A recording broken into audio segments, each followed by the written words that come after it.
जय श्री कृष्ण। दोस्तों, क्या मरने के बाद आत्मा फिर से अपने घर लौटती है? ये सवाल जितना सरल लगता है, उसका उत्तर उतना ही रहस्यमय और गहराई से भरा हुआ है। गरुड़ पुराण एक ऐसा दिव्य ग्रंथ है जो मृत्यु के बाद आत्मा की अदृश्य और अनदेखी यात्रा का रहस्य खोलता है। इस ग्रंथ के अनुसार आत्मा मरने के बाद कहाँ जाती है? क्या वह अपने प्रियजनों को देखती है या नहीं? ये सब कुछ आत्मा के संस्कारों, इच्छाओं और मृत्यु के समय की मानसिक व आध्यात्मिक स्थिति पर निर्भर करता है। इस रहस्यमयी कथा में आप जानेंगे कि मृत्यु के क्षण में आत्मा के साथ कौन कौन सी अलौकिक घटनाएं घटती हैं, शरीर मृत्यु को कैसे स्वीकार करता है और कौन से सूक्ष्म संकेत दिखाई देने लगते हैं। आत्मा शरीर से कब निकलती है और क्यों उसे यह पता ही नहीं चलता कि वह अब देह से अलग हो चुकी है। परिवार का विलाप, शोक और बिछड़ने की पीड़ा आत्मा के चेतन मन पर क्या प्रभाव डालती है, ये सब जानना केवल जानकारी नहीं बल्कि आत्मचेतना का आरंभ है। दोस्तों, आगे बढ़ने से पहले इस दिव्य यात्रा का सम्मान करते हुए इस वीडियो को एक लाइक जरूर करें और कमेंट में जय श्री कृष्णा अवश्य लिखें। तो चलिए शुरू करते हैं इस अदृश्य यात्रा को, जिसका आरंभ होता है अंत से, यानी मृत्यु से। आपको जानकर आश्चर्य होगा कि हिंदू धर्म में कुल 18 महापुराण हैं और इन सब में एक विशेष ग्रंथ है गरुड़ पुराण, जो न केवल मृत्यु के पश्चात आत्मा की रहस्यमयी गाथा को उजागर करता है बल्कि आत्मा की अनकही पीड़ा, दिव्यता और कर्मों के प्रभाव को भी दर्शाता है। इस ग्रंथ में लगभग 19,000 श्लोकों के माध्यम से भगवान श्री विष्णु ने अपने वाहन गरुड़ को वह परम रहस्य बताया जो आत्मा की मृत्यु के बाद की अवस्थाओं को समझाता है। प्राचीन मान्यताओं के अनुसार गरुड़ पुराण का श्रवण न केवल मृतात्मा को शांति और मोक्ष प्रदान करता है बल्कि उसके परिवार को भी आध्यात्मिक बोध, मानसिक संतुलन और गहरी अनुभूति कराता है। इसमें बताया गया है कि मृत्यु से कुछ समय पहले ही व्यक्ति को सूक्ष्म संकेतों का आभास होने लगता है, जैसे कोई दिव्य शक्ति उसे पुकार रही हो या कभी पूर्वजों के दर्शन हो जाना।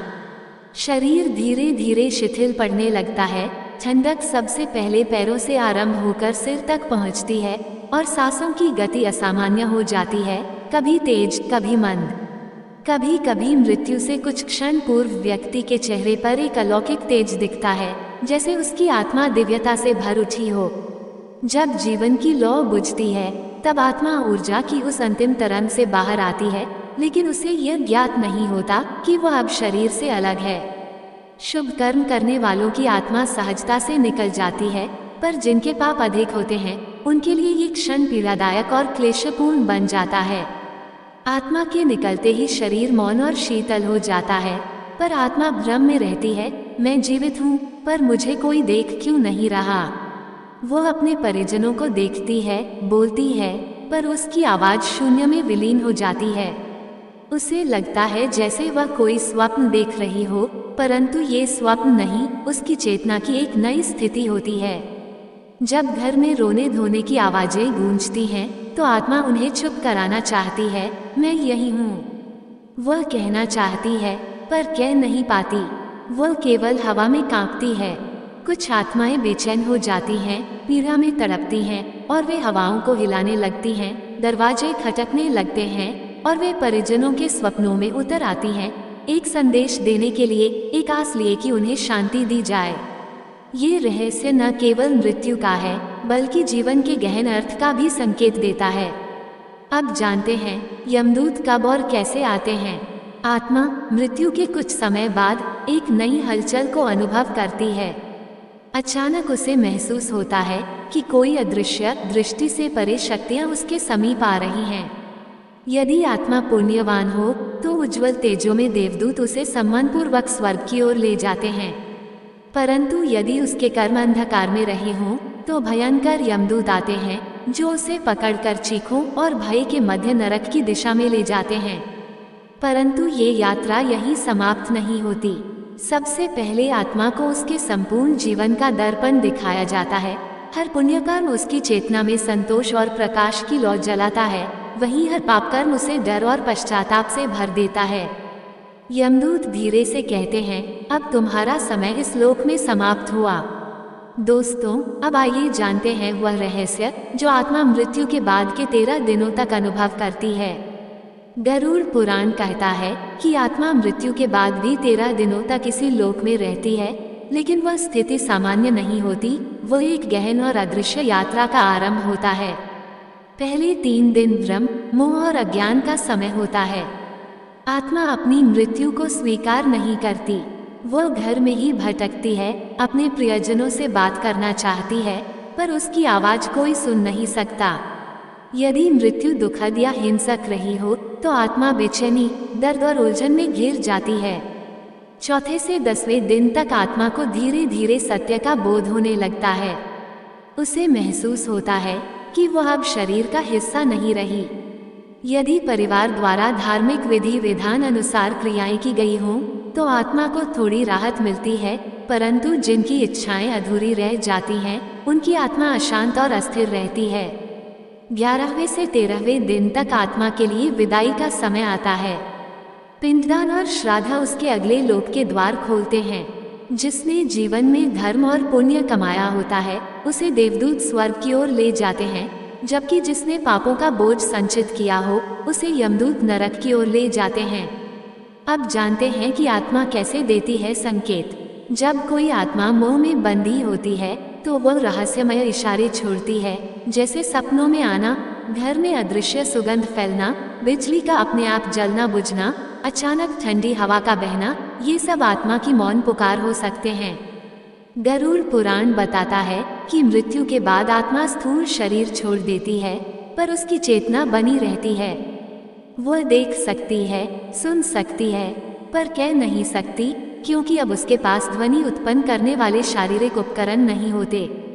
जब भावना गहरी होती है तो आत्मा बिना बोले भी संवाद कर जाती है।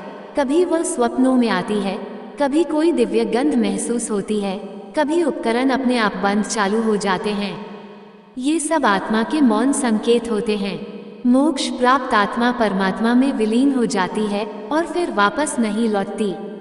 स्वर्ग या नरक गई आत्माएं अपने कर्मों का फल भोगती हैं और पृथ्वी के कार्यों में हस्तक्षेप नहीं करती। लेकिन जो आत्माएं अधूरी इच्छाओं के कारण भटक रही होती हैं, वे कभी कभी संकेत देकर सहायता की कामना करती हैं। गरुड़ पुराण कहता है कि पूर्वजों की आत्माएं पितृलोक में निवास करती हैं और जब वंशज श्रद्धा से तर्पण या श्राद्ध करते हैं तो वे प्रसन्न होकर आशीर्वाद देती हैं। यदि परिवार पर कोई संकट आने वाला हो तो पितरों की आत्माएं संकेत देती हैं, कभी स्वप्न में, कभी अंतर्मन में। यदि किसी दिवंगत आत्मा का बार बार स्वप्न में आना हो तो समझिए वो कोई संदेश देना चाहती है। गरुड़ पुराण कहता है कि ये स्वप्न केवल संयोग नहीं बल्कि सूक्ष्म संदेश होते हैं। कई लोग बताते हैं कि अचानक किसी दुर्घटना से बच गए या उन्हें अनुभव हुआ कि कोई अदृश्य शक्ति उनके साथ थी। वो शक्ति संभवतः हमारे पूर्वजों की आत्मा होती है जो संकट के समय हमारी रक्षा करती है। जब घर में श्राद्ध, पिंडदान या धार्मिक पाठ होता है तो आत्माएं प्रसन्न होकर उस घर में सकारात्मक ऊर्जा भर देती हैं, जो परिवार को मानसिक शांति, सुरक्षा और समृद्धि प्रदान करती है। आत्माएं कभी स्वप्न, कभी विचार, कभी आभास के माध्यम से हमारे निर्णयों को प्रभावित करती हैं। यह एक सूक्ष्म संवाद होता है जिसमें प्रेम, चेतावनी और आशीर्वाद छिपे होते हैं। आत्माओं को प्रसन्न करने के लिए हमें प्रत्येक वर्ष श्राद्ध और पिंडदान करना चाहिए। गरुड़ पुराण, पितृ स्तोत्र, महामृत्युंजय मंत्र का पाठ करें और जरूरतमंदों को भोजन एवं दान दें। इससे पितृ आत्माएं प्रसन्न होती हैं और परिवार की रक्षा करती हैं। लेकिन जो आत्माएं अधूरी इच्छाओं में बंधी होती हैं, वे कभी कभी बाधक भी बन सकती हैं। उन्हें शांति देने के लिए विशेष पूजा, दान, मंत्र जाप आवश्यक होता है। दोस्तों, क्या कभी आपको लगा है कि जब जीवन में सब कुछ डगमगा रहा हो तब कोई अदृश्य शक्ति आपका मार्गदर्शन कर रही हो? वह शक्ति कभी आपके पूर्वजों की आत्मा होती है, कभी ईश्वर का संकेत और कभी आपके पुण्य कर्मों की छाया। यदि आपने कभी ऐसी अनुभूति की हो तो कमेंट में अवश्य लिखें, मैंने उस दिव्यता को अनुभव किया है। दोस्तों, चलिए अब जानते हैं कि मृत्यु के बाद आत्मा किसे खोजती है, माँ को, बच्चे को या पति पत्नी को। ये सवाल जितना भावनात्मक है उतना ही गूढ़ भी। इसका उत्तर गरुड़ पुराण, ब्रह्मवैवर्त पुराण और आत्म जागरण से जुड़ी संतवानी में मिलता है। आत्मा किसे खोजती है? 1. आत्मा सबसे पहले उस संबंध को खोजती है जिससे उसका मोह सबसे गहरा रहा हो। यदि माँ के प्रति अत्यंत मोह था, सेवा, चिंता या अधूरी भावना, तो आत्मा माँ को खोजती है। यदि बेटे या संतान के प्रति भावनात्मक लगाव अधूरा रह गया हो, तो आत्मा संतान के आसपास भटकती है। और यदि पति पत्नी के साथ बहुत गहरा राग या अपूर्ण प्रेम रहा हो, तो आत्मा उसी जीवन साथी को खोजती है। 2. आत्मा भावना की तरंगों से खींचती है, रिश्ते की परिभाषा से नहीं। मृत्यु के बाद आत्मा के पास कोई नाम नहीं होता, वो केवल भावनाओं और संस्कारों की ऊर्जा होती है। वो उस रिश्ते को खोजती है जिसमें सबसे अधिक संकल्प, अधूरी बात या मोह छूट गया हो। आइए जानते हैं गरुड़ पुराण में क्या लिखा है। गरुड़ पुराण कहता है कि आत्मा मृत्यु के बाद 13 दिन तक अपने प्रियजनों के बीच रहती है।